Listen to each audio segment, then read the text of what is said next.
한 해가 벌써 다 가고 있습니다. 이 한 해의 마지막 달인 이 12월은 지나온 한 해를 돌아보기도 하고 또 다가올 새해를 계획하는 그런 달이기도 합니다.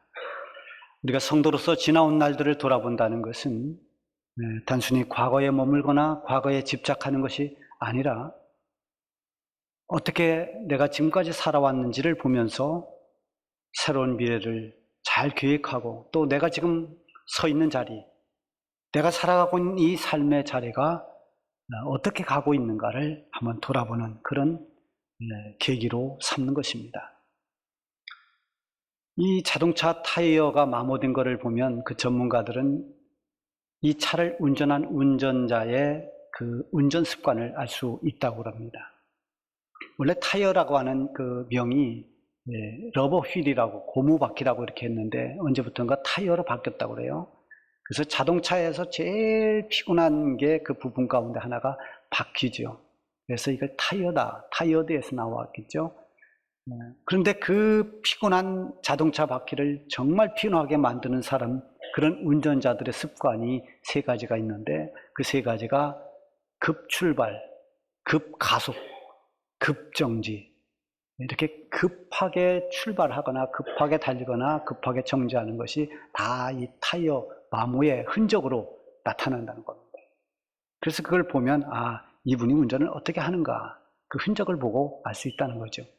우리가 신고 다니는 이 신발도 그 마모가 어떻게 됐는가를 보면은 그 사람의 걸음걸이의 습관을 알 수 있다고 합니다. 이 사람이 어떻게 걸어가고 있구나. 자, 모든 건 이렇게 흔적이 남아 있습니다. 자동차의 타이어를 보면서 운전자의 습관을, 그 흔적을 보면서 알 수 있고, 또 우리가 신고 다니는 이 매일 걸어 다니는 신발을 보면서 그 사람의 걸음걸이의 습관, 그것을, 그 흔적을 보면서 알 수 있다는 거죠. 자, 이렇게 눈으로 확인할 수 있는 흔적들이 있는가 하면 눈으로는 보이지 않지만 분명히 흔적이 있는 게 있습니다. 그것은 바로 우리가 살아온 삶의 흔적들입니다. 우리가 지나온 모든 삶, 살아왔던 우리의 삶이 눈으로 보는 어떤 흔적은 없지만 그러나 그 사람이 살아온 흔적은 반드시 있습니다. 사도 바울은 그런 말을 했습니다. 나는 내 몸에 예수의 흔적을 가졌노라. 얼마나 귀한 고백입니까? 나는 내 몸에 다른 흔적이 아니라 예수의 흔적으로 가득 차 있다. 여러분도 이런 고백을 하고 싶지 않습니까? 우리 모두가 바라는, 우리가 정말 우리 일생을 살아가면서 하나님 앞에 섰을 때 하나님 제 몸에는 예수님 흔적밖에 없습니다. 이렇게 말할 수 있다면 얼마나 좋을까요? 그런데 우리가 살아온 삶의 흔적들을 돌아보면 참 부끄러운 것도 많습니다. 정말 지우고 싶은 그런 흔적들도 우리의 삶에 얼마나 많은지 모릅니다. 그럼에도 불구하고 우리가 지나온 우리의 삶의 흔적을 돌아보면서 우리의 연약했던 모습, 우리의 부끄러웠던 모습, 우리의 교만했던 모습, 우리의 흔들렸던 모습, 이런 모든 모습들을 다 주님 앞에 내려놓고 새로운 삶을 살아가기 위해서 회개하고 결단하는 그런 계기가 우리에게 반드시 필요한 것입니다. 자, 과거를 돌아보며 회개하는 것, 이게 참 중요합니다. 또 미래를 계획하며 기도하며 결단하는 것, 이것도 대단히 중요한 것입니다. 그러나 무엇보다도 지금 내가 서 있는 이 자리, 내가 지금 걸어가고 있는 지금의 삶이 어떠한지를 올바로 깨닫는 것, 이것은 대단히 중요한 것입니다. 지금 혹시 내가 놓치고 있는 것은 없는가? 내가 살아가면서 잃어버린 것은 없는가? 내가 너무 세상을 살아가면서 허둥대며 살고 있지는 않는가? 아니면 정말 나에게 가장 중요한 소중한 믿음을 점점 잃어버리고 있는 것은 아닌가? 이런 것들을 돌아보아야 됩니다. 이런 모든 것을 바르게 볼 수 있고 바르게 깨달을 수 있는 것은 바로 믿음의 눈입니다. 믿음의 지혜입니다. 이런 믿음의 눈이 있으면 아무리 힘들고 아픈 현실이라 하더라도 그것이 단지 원망으로 그치지 않고 그 믿음의 눈으로 보면서 원망이 감사로 바뀔 수가 있습니다. 왜냐하면 우리 성도들이 살아가는 모든 삶의 여정에는 하나님의 세밀하신 인도하심과 섭리가 있기 때문입니다. 그러므로 믿음의 눈을 떠서 내가 걸어온 삶을 다시 한번 돌아보는 것은 정말 꼭 필요합니다. 믿음의 눈으로 나를 부르시고 택하신 하나님께서 나를 어떻게 인도하셨는지를 잘 보아야 됩니다. 하나님이 내 인생길을 어떻게 인도하셨는가? 내가 고집을 피울 때도, 내가 주저앉았을 때도 하나님 나를 어떻게 인도해 주셨는가? 그런 믿음을 기반으로 과거를 보고 지금을 보고 미래를 볼 수 있어야 됩니다. 단순히 과거를 회상하는, 또 미래를 계획하는 그런 차원을 넘어서서 믿음 안에서 우리가 볼 때 때로는 회개하고 때로는 감사하고 때로는 새 힘을 얻으면서 결단을 하기도 합니다. 이렇게 올바른 믿음의 눈을 뜨기 위해서는 우리의 판단을 멈춰야 됩니다. 나의 모든 잣대를 주님 앞에 다 내려놓고 주님 앞에 겸손히 기도하면서 기도 가운데 주님께서 우리에게 알려주시는, 깨닫게 하시는, 내가 미처 생각하지 못했던, 내가 미처 깨닫지 못했던 것들을 우리가 깨닫고 알게 되는 그런 지혜가 필요한 것이죠. 오늘 본문 말씀은 오랜 세월을 애굽에서 종살이하던 이스라엘 백성들을 하나님께서 모세를 보내서 해방시킵니다. 그리고 그 백성들을 약속의 땅인 가나안 땅으로 인도하는 그 여정에서 광야라고 하는 정말 힘든 그곳을 지나가게 하시는데, 그 힘든 광야길을 어떻게 하나님께서 인도해 주셨는지를 말씀하고 있는 내용입니다. 당시에 이스라엘 백성들을 인도하셨던 그 과거의 하나님은 오늘 우리의 삶을 인도하고 계시는 동일하신 하나님이십니다. 약속의 땅인 가나안 그 땅을 향해서 인도하시듯이 지금 우리가 살아가는 이 삶에, 저 천국을 향해 가는 우리 모든 성도들의 삶을 여전히 인도하시는 하나님이십니다. 하나님께서 그 길을 어떻게 인도하고 계시는지 오늘 이 말씀을 통해서 나를 이끌고 계시는 하나님을 만날 수 있기를 바랍니다. 17절에 보면 바로가 백성을 보낸 후에 블레셋 사람이 땅은 가까울지라도 하나님이 그들을 그 길로 인도하지 아니하셨으니 이는 하나님이 말씀하시기를 이 백성이 전쟁을 하게 되면 마음을 돌이켜 애굽으로 돌아갈까 하셨습니다. 자, 여기 보면은 블레셋 땅으로 가는 길은 가까울지라도 그 길로 하나님이 인도하지 않았다라고 말씀하고 있습니다. 하나님은 아무리 빠른 길이라 할지라도 지름길로만 인도하지는 않습니다. 가깝고 쉬운 길로만 우리를 인도하지는 않습니다. 비록 멀리 돌아서 가는 길이라 할지라도, 때로는 정말 힘들고 괴로운 길이라 할지라도 하나님의 뜻에 따라서 우리의 걸음을 인도하고 계시는 것입니다.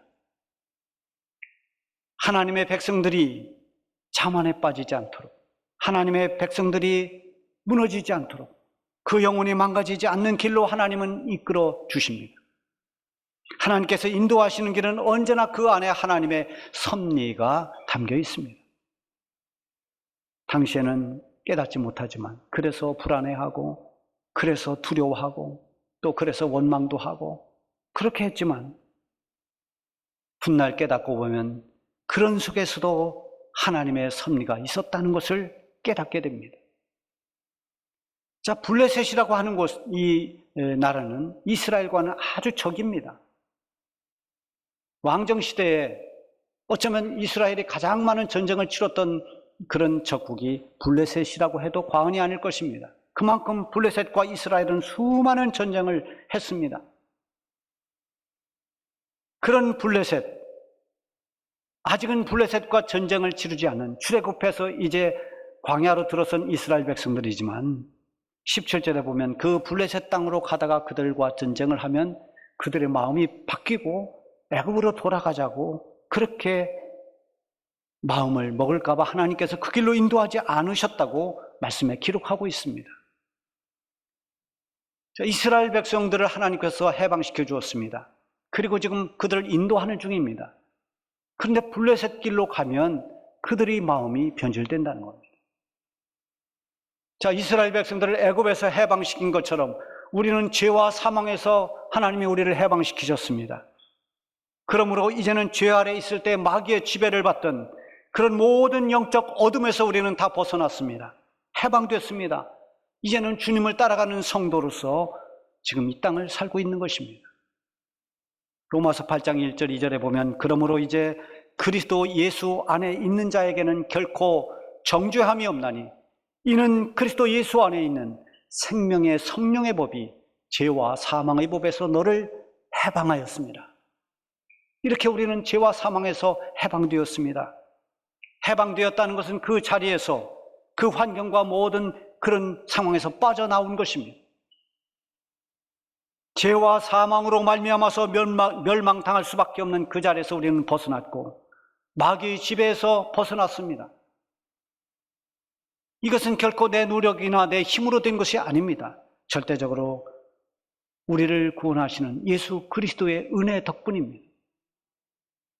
그래서 이제는 우리가 돌아가면 안 됩니다. 우리가 다른 곳을 쳐다보면 안 됩니다. 우리 성도들이 살아가면서 길을 잃지 않도록 집중하며 주목해야 할 것이 무엇인가?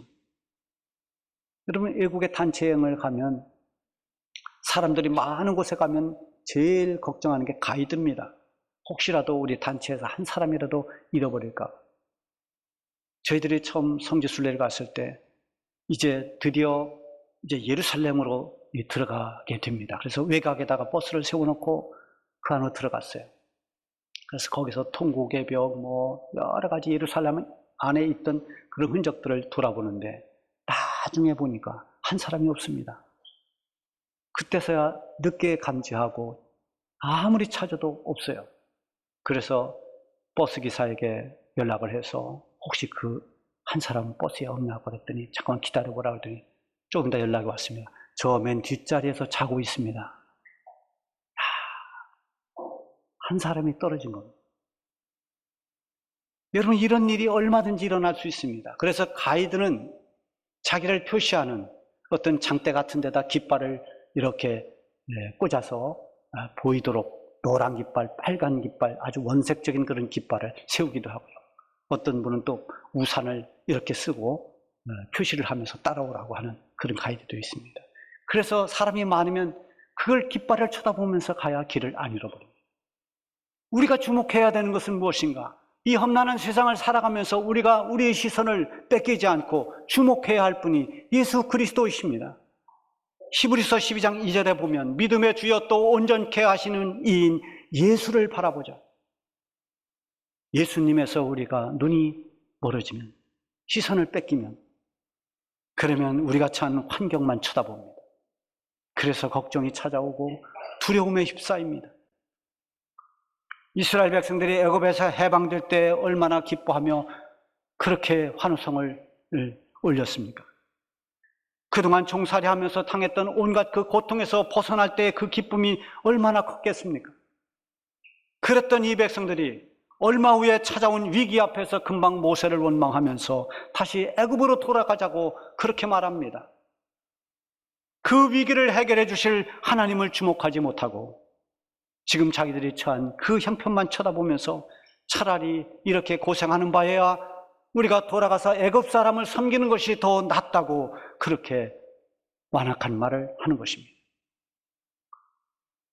그러니 하나님께서 그 쉽고 가까운 블레셋 길이지만 그들과의 전쟁이 있으면 그들이 애굽으로 돌아갈까 그렇게 할 것을 아시고 그들을 그 길로 인도하지 않았습니다. 광야 40년 먼 길을 걷도록 만드셨습니다. 여러분, 세상은 지금도 우리를 쉬운 길로 인도합니다. 애굽으로 돌아가게 합니다. 여러 가지 물질적인 어려움을 통해서 우리 성도들을 시험에 빠지게 합니다. 여러 가지 이 시대의 휴머니즘이나 포스트 모더니즘 사상이 하나님 자리에 사람을 올려놓게 합니다. 그래서 인간 중심이 모든 것이 되어갑니다. 사람을 번거롭게 하거나 귀찮게 하거나 그렇게 하는 모든 존재는 신이라 할지라도 다 배척하게 만듭니다. 이 현대 사상입니다. 하나님을 멀리하게 하고 교회를 떠나게 하는 교묘한 전술을 지금 펴고 있습니다.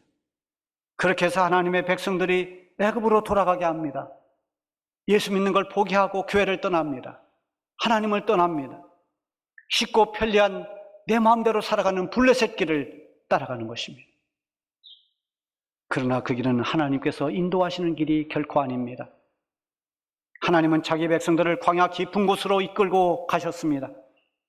애굽으로 다시 돌아갈 수 없는, 애굽과 완전히 결별하는 그곳으로 하나님이 그들을 이끌고 가십니다. 사탄은 성도들을 유혹합니다. 세상 사람들이 자기 편한 대로 오직 자기만의 행복을 위해서 살라고, 자기에게 주어진 자기 십자가 지지 말고 그 번거로운 것 다 벗어버리고 내 마음대로, 내 편한 대로 살아가는 쉬운 길로 가라고 부추깁니다. 하나님께서 인도하시는 길, 즉 하나님의 백성인 우리가 가야 할 길은 그렇게 쉽고 편한, 우리 입맛에 맞는 그런 길이 아닙니다. 하나님은 사랑하는 하나님의 백성들을 광야로 인도하십니다. 때로는 사망의 음침한 골짜기처럼 시련의 골짜기도 지나가게 하십니다. 중요한 것은 지금 내가 누구와 함께하며 누구의 인도를 받고 있느냐 하는 것입니다. 누가 내 길을 인도하고 있는가? 하나님께서 나를 광야로 인도하셨다면 거기에는 반드시 하나님의 섭리가 있습니다.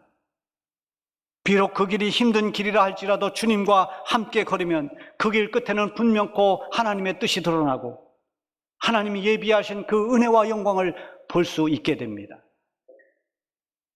우리가 우리의 삶을 되돌아볼 때 초점을 맞춰야 하는 것은 내가 얼마나 힘들게 살아왔는가, 내가 얼마나 많은 복을 누리며 살아왔는가, 이게 아닙니다. 내가 정말 주님과 함께 걸어왔는가, 내가 주님 손 놓지 않고 주님과 함께 지금의 길을 믿음으로 걸어왔는가, 이걸 보아야 됩니다. 만일 내가 걸어온 길이 정말 광야라 할지라도 여러분이 하나님과 함께 했다면 그 길은 복된 길입니다. 왜냐하면 그 길을 통해서 하나님의 손을 더 굳게 잡도록 만들어 주셨고 하나님과 더 친밀하게 하셨기 때문입니다. 광야를 지나며라고 하는 찬양에도 이와 관련된 가사가 있습니다. 주님만 내 도움이 되시고 주님만 내 빛이 되시는, 주님만 내 친구 되시는 광야, 주님 손 놓고는 단 하루도 살 수 없는 곳 광야. 광야가 이런 곳입니다. 주님 손 놓고는 살 수 없는 곳, 단 하루도 견딜 수 없는 곳, 너무나 힘들고 고통스러워도 그 가운데서, 그 어둠 속에서 빛이 되어주시는 친구 되시는 주님이 계시는 곳, 오직 이 세상에 어떤 것도 도움이 될 수 없을 그때에 주님만이 내 도움이 되시는 곳, 그곳이 우리가 서 있는 광야라는 것입니다. 이걸 깨닫는다면 광야도 은혜의 길이 되는 것입니다. 다윗은 시편 23편에서 이렇게 고백합니다. 내가 사망의 음침한 골짜기를 다닐지라도 해를 두려워하지 않을 것은 주께서 나와 함께 하심이라. 이 사망의 음침한 골짜기는 죽음이 다가오는 그런 위기의 골짜기입니다. 곧 죽을 것 같은 그런 위험이 도사리고 있는 그렇게 힘든 골짜기입니다. 그 골짜기에서도 나는 겁먹지 않는다. 나는 두려워하지 않는다. 왜? 주님이 나와 함께 하시기 때문이다. 이게 다윗이 고백한 것입니다. 이런 고백이 여러분의 고백이 되기를 바랍니다. 그럼에도 불구하고 그가 그 어려운 상황에서 두려움을 다 이길 수 있었던 한 가지 비결은 바로 주님이 나와 함께 하신다는 것입니다. 여러분의 환경이 지금 어떠하든 주님이 여러분과 함께 하고 있습니다. 이것이 여러분들에게 힘이 되는 것입니다. 이것이 성도들이 받을 가장 큰 위로입니다. 주님이 나를 인도해 주신다면 분명히 나를 지켜주실 것이라는 확신이 있기 때문입니다. 이스라엘 백성을 광야로 이끄신 하나님은 그들을 그냥 방치하지 않았습니다. 오늘 본문 마지막 21절, 22절을 보세요. 여호와께서 그들 앞에서 가시며 낮에는 구름 기둥으로 그들의 길을 인도하시고 밤에는 불기둥을 그들에게 비추사 낮이나 밤이나 진행하게 하시니 낮에는 구름 기둥, 밤에는 불기둥이 백성 앞에서 떠나지 아니하니라. 여러분, 당시의 광야는 길이 없습니다. 길 없는 그 광야를 자기 감각대로 가다가는 방향을 잃어버립니다. 이 세상이라고 하는 광야도 길을 잃기 쉽습니다. 방황하기 쉽습니다. 우리에게도 인도자가 있어야 됩니다. 하나님은 광야길의 인도자이십니다. 우리보다 앞서 가시면서 길을 안내하시고 이끄시는 분입니다. 이스라엘 백성들이 광야를 가는 동안에 그들을 인도하신 하나님의 인도하심을 보여주는 그 증거물이 구름 기둥과 불 기둥이었습니다. 낮에 강렬하게 내리쬐는 그 뜨거운 떼약볕을 구름 기둥이 가려주었습니다. 밤에 찾아오는 그 추위, 불 기둥이 그들을 보호해 주었습니다. 이런 구름 기둥, 불 기둥이 있었기에 그들은 광야에서도 길을 잃지 않고 그들이 계속해서 진행하며 나갈 수가 있었습니다. 22절에 말씀하고 있는 것처럼 낮에는 구름 기둥, 밤에는 불 기둥이 하나님의 백성을 떠나지 않았다고 했습니다. 구름 기둥, 불 기둥은 하나님이 함께하고 계신다는 하나님의 임재의 증거였습니다. 그들이 구름 기둥을 보면서 또 불 기둥을 보면서 하나님이 우리와 함께하고 계시는구나. 하나님이 우리를 보호해 주십니다. 하나님은 광야에서 매일의 양식으로 하늘로부터 만나를 내려주시면서 하나님을 바라보게 했습니다. 구름기둥, 불기둥으로 그들을 인도해 주시면서 언제나 하나님의 사인에 주목하도록 만들었습니다. 우리가 살아가면서 언제나 하나님의 사인에 주목해야 됩니다. 우리의 생각을 펼치기 전에 하나님의 사인은 무엇인가? 하나님이 무엇을 원하시는가? 기도하면서 하나님의 사인을 볼 수 있어야 됩니다. 하나님의 백성들은 구름기둥과 불기둥을 따라가야 했습니다. 그것이 그들을 인도하고 계신 하나님의 사인이었기 때문에 그것이 움직이면 떠나야 했고 멈추면 그곳에서 멈춰야 했습니다. 여러분, 우리가 지나온 날들이 하나님의 그 인도하심에 따라서 순종하며 살았는지를 돌아보십시다. 그리고 구름기둥, 불기둥처럼 우리를 이끌고 계시는 하나님의 임재를 믿으며 사는가를 다시 한번 점검해보는 12월이 되어야 됩니다. 그럴 때 비로소 하나님께서 원하시는 새로운 미래를 우리가 계획할 수 있는 것입니다. 지금의 현실이 비록 광야와 같다 할지라도 하나님의 백성은 다시 애굽으로 옛사람 옛모습으로 돌아가서는 안 됩니다. 쉽고 편리한 길이 아니라 하나님께서 이끄시는 길이 우리가 걸어가야 할 길인 것입니다. 비록 그 길이 광야라 하더라도 하나님은 그곳에 구름기둥과 불기둥으로 우리를 인도해 주실 것입니다. 이 길을 다 가고 하나님 앞에 갔을 때 우리가 걸어온 삶의 자국들, 그 흔적을 보게 될 것입니다. 그 흔적이 부끄럽지 않도록 밤낮으로 우리를 인도하시는 주님의 손을 굳게 잡고 날마다 믿음으로 살아가는 우리 모두가 되기를 바랍니다.